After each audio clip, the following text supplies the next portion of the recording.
What's up, guys? Welcome back to Take a Sip. If you watched last week's episode, you even know exactly who my guest is. It is Alyssa's boyfriend, or... My brother. Your brother? Your brother? My Dom. brother. Yes. My brother, Dom. Yes, my name's Dom. Yes. And today, we have a very interesting topic that we're going to be talking about. And I thought Dominic would be a good person to sit down and talk to with, because Dominic is the, what would you say, founder of Control the Vibe? Founder, CEO. Founder, CEO, Control the Vibe. And he's a personal trainer. So... With today's subject, those credentials, if you will be very helpful. Before we get started, what we're sipping on, I finally got around to going to a local coffee shop called Crema Coffee Roasters. It's really good. I got just a regular iced coffee with hazelnut. And what are you sipping on? I got a protein shake. It's actually a vegan protein shake with bananas and the unsweetened original almond milk. I don't really rock with the vanilla. It's just the unsweetened original. Blend that for like 30 seconds. It'll be straight. Yeah. I honestly don't think that sounds very good, but I mean, whatever you want to sip on. Fair. But anyways, let's get into today's topic. Okay. So today we're going to be talking about skinny shaming, fat shaming, skinny phobia. Yeah. And again, he's a personal trainer, so he's seen a lot of different types of bodies. He's seen the different reasons why people want to lose weight. So I thought he would be a good person to sit down with. So first, do you know the whole controversy with Brandy Mellville, like that clothing store?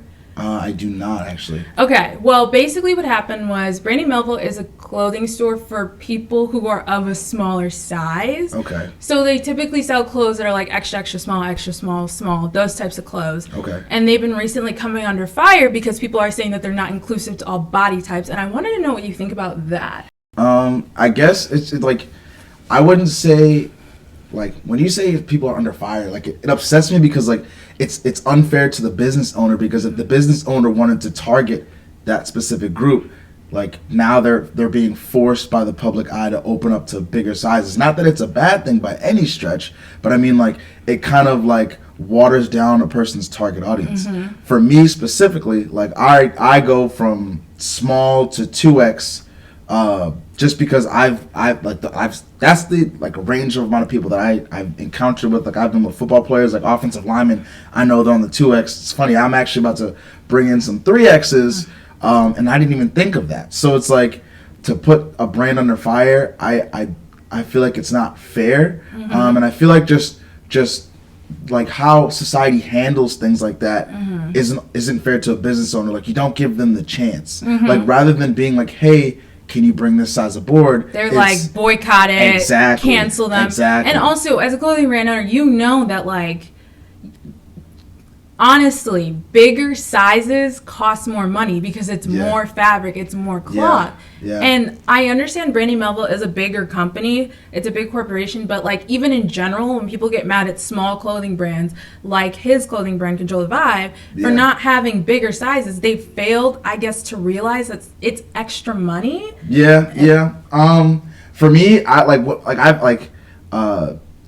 there's sometimes, like, I literally can't. Like, I'll have like such a small amount of, like, I try to hit every size that people tell me to, and sometimes, like, I remember I didn't even have 2XL to begin with. Like, I had maybe like 1 or 2 shirts, and then, like, they would sell out fast. So I'm like, okay, now I need to put more stock into it. But it's like, then like a 2XL shirt costs like $3 or $4 more per shirt than like the original, and like, being a startup brand, like, it's hard to come up with those $3 or $4 like for every shirt. Like, it's hard. So I mean, it adds up quick, obviously. Yeah, 100%. But I'm like I said, I'm still gonna do it. Don't get me wrong. But I think what people fail to understand sometimes is that, like, these brands that you think have all the money in the world really don't. Like, on their websites or on their Instagram, of course they're not gonna show their hardships, because that's, like, especially on someone's Instagram or something of that sort, like, that's the window to your business. Exactly. They're trying to portray a specific, they're trying to portray their specific message, portray like a perfect world. Exactly. Like a euphoria that's type exactly of what Instagram is. Exactly. It's like a highlight reel. Like, you don't want to post like when a brand is like struggling, like praying that one person buys a shirt so they can have enough money to get gas or something like that, you know? So, like, I think it's a slippery slope. Yeah, definitely. And honestly, again, I am all for body positivity, body inclusivity, if that's even the correct term. But at the end of the day, it is the brand's decision to who they want to target, because people also forget that there are specific brands that only, I guess, what's the word? Like they only their target audience? Yeah, their target audience is for plus size people. There are brands out there that literally only sell clothes like 1X, 2X, 3X. You know what I mean? Mm-hmm. And that, like, they never get under fire. Mm-hmm. And that kind of leads me into my next subject. Like, if a skinny girl posts her in a bikini on TikTok dancing, the comments will be completely different than if a bigger girl posts herself in a bikini. Like, they can range from the skinnier girl might get comments like, oh, you need to eat a hamburger, or like, oh, I'm not eating today, or something like that, or whatever. But the big girl might be like, oh my goodness, yes, I love your confidence, body positive, I love that, I'm so happy for you, you look great, you know what I mean? Just to touch base on like those TikToks, like I've seen those TikToks too. I think that society has a like the way they go about different body types, they're just under the assumption that only people who are overweight fight demons with their body, per se. Yes, absolutely. Because that's why they'll flood the comments with like, you're beautiful, I love your confidence. Oh my gosh. And honestly, I love it. Like, look, gas her up, gas him up, whoever, gas him up. But like, keep that energy when someone who is deemed skinny does that, because like the same person who is deemed heavy, they could be completely 100% confident. They like anything you say to them brushes off. And they're like, if you call them fat, like I'll say, if you call somebody fat, like it could be like, it could bounce them off. But then like the same person who's deemed skinny, if you call them skinny, or if you be like, oh, I'm not going to eat today, you don't know what they're fighting. Like that person could have just ate their first full meal in like a week because they were like starving them. Like, you know, like I think that there's just a misconception of that. The heavier you are, the less confidence you have. It varies. And I'll go out and say right now, like I struggle with self-confidence myself. And the amount of times I've had people, and I'm not boasting or anything, but the amount of times people are like, oh my gosh, your arms are so big. Oh my gosh, you're so strong. But it's like, I appreciate that, but that doesn't always mean I feel that way. I feel like as a whole that we as a people need to just kind of be patient with this whole weight loss journey or weight gain journey or whatever you want to, body transformation, I'll say. Like an example is when people my max deadlift ever was 500 pounds. My max squat was 500 pounds. And I remember the day it happened, people would be like, oh my gosh, how'd you do that?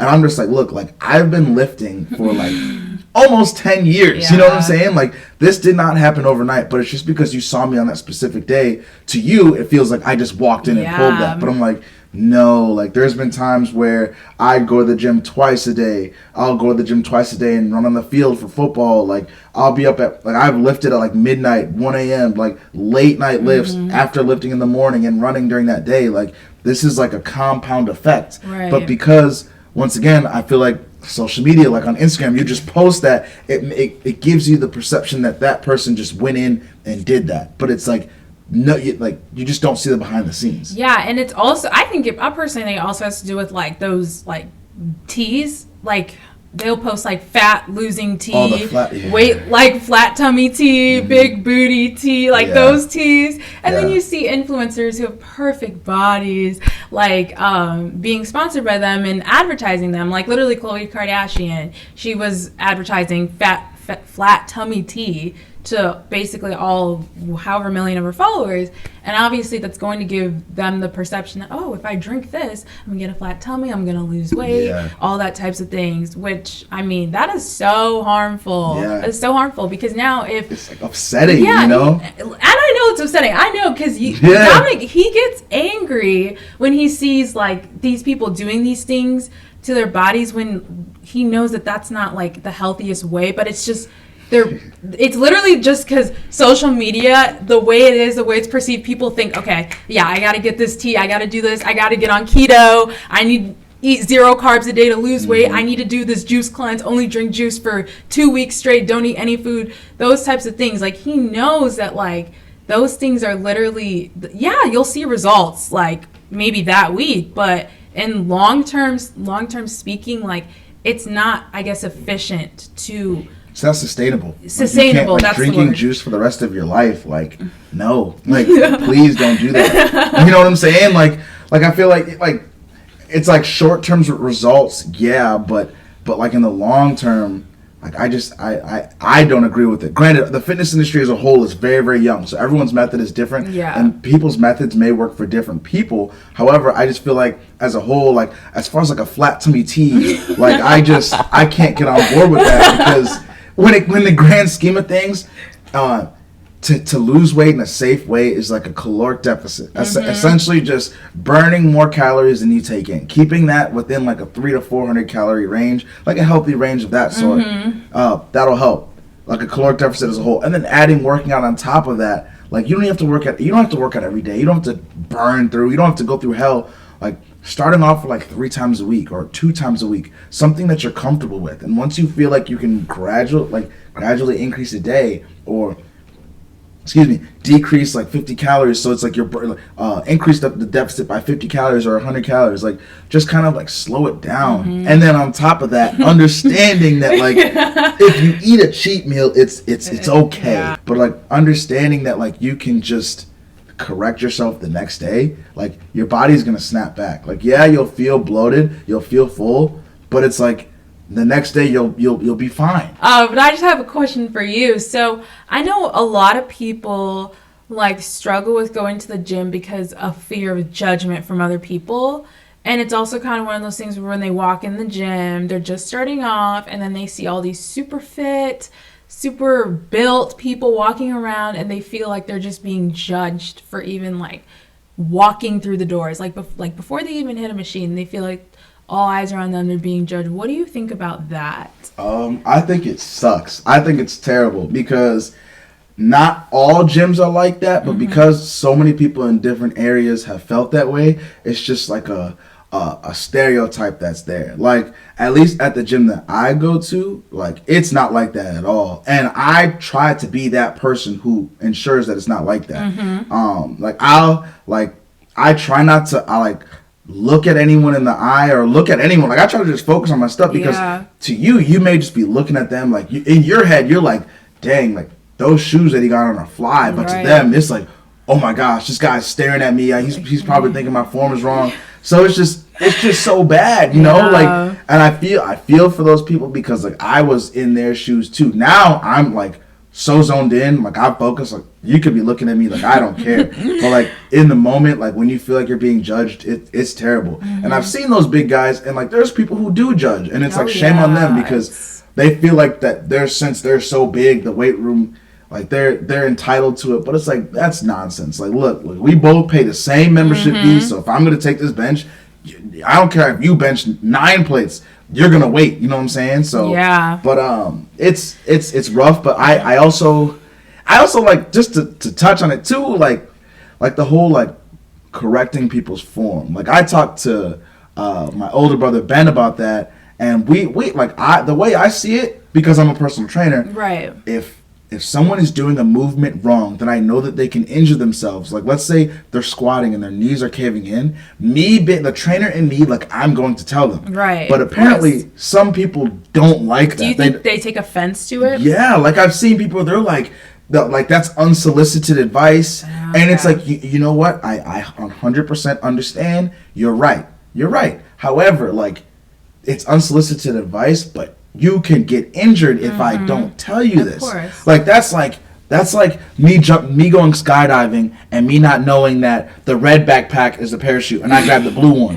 You know what I'm saying? Yeah. The skydiving coach is gonna give me advice like, hey, that's the wrong backpack. Exactly. Unsolicited advice, but I'm like, thank you so much, because you saved my life, or you saved me from getting drastically injured. Whereas there's people who take offense to that. Let's say the coach didn't say anything and you fell.